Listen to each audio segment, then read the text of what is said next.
South film ఇండస్ట్రీలో మోడల్గా మొదలుపెట్టి హీరోయిన్గా తర్వాత కాంట్రవర్సీలతో హాట్ టాపిక్గా మారిన సంజన కల్రాని తన అందం, గ్లామర్, టాలెంట్, స్టార్డంతో రుచి చూసిన మరోవైపు వివాదాలు ఆమెను తరచూ చుట్టుముట్టాయి. 1989లో బెంగళూరులో సింధీ ఫ్యామిలీకి చెందిన మనోహర్, రేష్మా దంపతులకు అర్చనా మనోహర్గా జన్మించింది సంజన కల్రాని. ఒక చెల్లెలు కూడా ఉంది ఆమెకు, నిఖితా గల్రాని. ఈమె కూడా సినీ రంగంలో హీరోయిన్గానే అడుగుపెట్టింది. ఆది పినిశెట్టిని ప్రేమించి పెళ్లి చేసుకుంది. సంజనకు చిన్నప్పటి నుంచి కళలు, ఫ్యాషన్ షోలు, మోడలింగ్ మీద ఆసక్తి ఉండేది. బెంగళూరులో బిషప్ కార్టర్ గర్ల్స్ హై స్కూల్లో చదువుతున్న టైంలో అనుకోకుండానే ఓ యాడ్లో నటించే అవకాశం వచ్చింది. అప్పటి నుండి యాక్టింగ్పై ఇంట్రెస్ట్ రావడం, తన జీవితం ఒక మోడలింగ్లోనే అని ఫిక్స్ అయిపోయింది. ఆ తర్వాత అక్కడే ఇంటర్ చదువుతూ మోడలింగ్లో అడుగుపెట్టింది. అదే కాలేజీలో డిగ్రీ కూడా పూర్తి చేస్తూ మోడలింగ్లో ఒక్కో మెట్టు ఎక్కుతూ వచ్చింది. చదువు పూర్తయ్యాక మోడలింగ్లో సెటిల్ అయిపోయింది.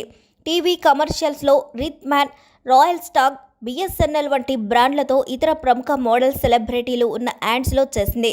ఇలా దాదాపు 60కు పైగా యాడ్స్లో నటించింది సంజన. తర్వాత బాలీవుడ్ స్టార్ హీరోయిన్ జాన్ అబ్రహంతో కలిసి ఫాస్ట్ ట్రాక్ యాడ్ చేసింది. ఇక ఈ యాడ్తో అప్పటి వరకు ఆమెకు దక్కని పాపులారిటీ ఒక్కసారిగా దక్కింది. యూత్లో చాలా పాపులర్ అయింది. ఇక ఈ యాడ్ తర్వాత సంజన జీవితం పూర్తిగా మారిపోయింది. వరుసగా సినిమా అవకాశాలు వచ్చాయి. అలా 2005లో డైరెక్టర్ రవిబాబు దర్శకత్వంలో తరుణ్ హీరోగా నటించిన సోగ్గాడు సినిమాలో చిన్న పాత్ర చేసింది. ఇలా తెలుగు సినిమాల్లోకి అడుగుపెట్టిన సంజనకు సోగ్గాడులో చేసిన పాత్ర సరైన గుర్తింపు ఇవ్వకపోయినా సౌత్ ఇండస్ట్రీ నుంచి మంచి సినిమాలో ఛాన్సులు రావడం మొదలుపెట్టాయి. 2006లో తమిళంలో ఓరు కాదల్ సీవర్ సినిమాలో ఛాన్స్, కన్నడలో గండహేదంతిలో ఛాన్సులు వచ్చాయి. ఇక ఆ సినిమాలో సంజన నటనకు మంచి పేరు రావడంతో ఆ తర్వాత కన్నడ, తెలుగు, తమిళ సినిమాల్లో బిజీగా మారిపోయింది. 2008లో తెలుగులో ప్రభాస్ హీరోగా, పూరి జగన్నాథ్ డైరెక్షన్లో వచ్చిన బుజ్జిగాడులో త్రిషతో పాటు కలిసి సెకండ్ హీరోయిన్గా నటించింది. కానీ అమ్మడికి ఎక్కడా లవ్ కలిసి రాలేదు. స్టార్ హీరోయిన్ స్టేటస్ని అందుకోలేకపోయింది. అయితే ఆ తర్వాత సత్యమేవ జయతే, సమర్థుడు, పోలీస్ సినిమాల్లో హీరోయిన్గా యాక్ట్ చేసిన లక్కు కలిసి రాలేదు. దీంతో సంజన వచ్చిన ఏ అవకాశాన్ని వదులుకోవడానికి ఇష్టపడలేదు. ఇలా 2016లో సర్దార్ గబ్బర్ సింగ్ సినిమాలో విలన్ భార్యగా గాయత్రి పాత్రలో నటించి మెప్పించింది. ఆ తరువాత 2017లో 2 కంట్రీ సినిమాలో నటించిన సంజన అసలు అవకాశాలు రాకపోవడంతో సినిమాలను పక్కన పెట్టి వెబ్ సిరీస్లు, సీరియల్స్లో నటించడం మొదలుపెట్టింది. 2018లో ఈటీవీ సీరియల్ స్వర్ణ ఖడ్గంలో నటించింది. ఆ తర్వాత 2019లో ఆవిర్ అనే తమిళ్ వెబ్ సిరీస్ చేసింది. ఇక 2020లో లిప్స్ డోంట్ లై అనే హిందీ ఓటీటీ రొమాంటిక్ థ్రిల్లర్ చేసింది. అయితే షిట్ హ్యాపెన్స్ అనే తెలుగు కామెడీ వెబ్ సిరీస్లో యాక్ట్ చేసి మంచి గుర్తింపు తెచ్చుకుంది. ఇలా ఫుల్ జోష్లో వచ్చిన అవకాశాలతో దూసుకుపోతున్న సంజన జీవితం ఒక్కసారిగా వార్తలోకి ఎక్కింది. డ్రగ్స్ వ్యవహారంతో సంబంధం ఉందన్న ఆరోపణలతో సెప్టెంబర్ 8, 2020లో కర్ణాటక స్పెషల్ క్రైమ్ బ్రాంచ్ పోలీసులు సంజనను అరెస్ట్ చేయడంతో జీవితం ఒక్కసారిగా తలక్రిందులైపోయింది. ఈ కారణంగా సంజన దాదాపు 3 నెలల పాటు జైల్లో ఉండి బయటకు వచ్చిన సంజనాని ఎన్నో ఇబ్బందులు చుట్టుముట్టాయి. వాటన్నింటికీ క్లారిటీ ఇస్తూ డ్రగ్స్ వ్యవహారంతో నాకు సంబంధం లేదు అని చెప్పినా ఆమెను డ్రగ్స్ కేసు విడలేదు. ఈ కేసులో రాగిణి ద్వివేది తనను ఇరికించినట్లు చెప్పుకొచ్చినా ఎవరూ పట్టించుకోలేదు. ఎందుకంటే రాగిణి ద్వివేది సంజన గల్రాని డ్రగ్స్ కేసులో ఇరికించిందని కొందరు చెబుతుంటారు. అయితే దానికి సంబంధించి స్పష్టమైన ఆధారాలు లేవు. అప్పట్లో రాగిణి ద్వివేదికి సంజనకు మధ్య కొంతకాలంగా అభిప్రాయ భేదాలున్నట్లు, డ్రగ్స్ కేసులో ఇద్దరు ఒకే జైల్లో ఒకే చోట ఉన్నప్పటికీ మాట్లాడుకోలేదంటారు.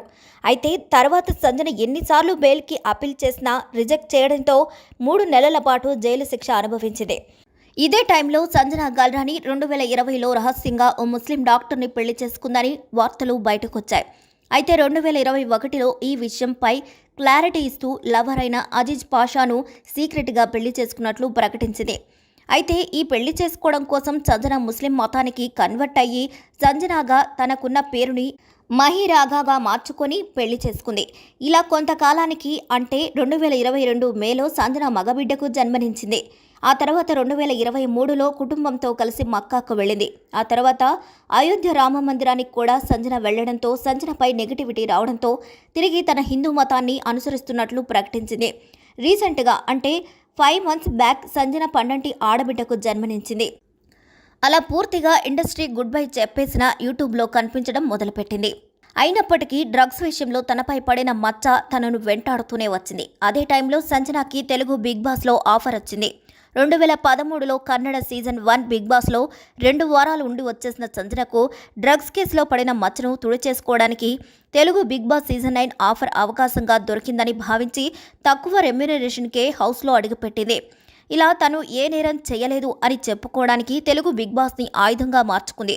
బిగ్ బాస్ సీజన్ 9లో అడుగు పెట్టగానే నాగార్జున స్టేజ్పై డ్రగ్స్ కేసులో తనను ఇరికించారని, తనకు డ్రగ్స్ అలవాటు లేదని ప్రూవ్ చేసుకోవడానికి వచ్చినట్లు, తను ఎలాంటిదో అందరికీ చూపించడం కోసం బిగ్ బాస్ హౌస్కి వచ్చినట్లు చెప్పుకొచ్చింది. అంతేనా, బిగ్ బాస్ సీజన్ 9లో అడుగుపెట్టిన వెంటనే హౌస్ మొత్తాన్ని చెడుగుడాడేసుకుంది. ఒక్క గుడ్డుతో రచ్చరచ్చ చేసింది. తన మైండ్ గేమ్ స్ట్రాటజీతో బిగ్ బాస్ తెలుగు 9కి తొలి కెప్టెన్గా నిలిచి సంచలనం రేపింది. ఇక తన ఆట తీరుతో అందరినీ ఆకట్టుకుంటుంది. మరి మీరు సంజన గురించి ఏమనుకుంటున్నారో కామెంట్ చేయండి. మరిన్ని అప్డేట్స్ కోసం మా ఛానల్ని లైక్ చేయండి, షేర్ చేయండి, సబ్స్క్రైబ్ చేయండి.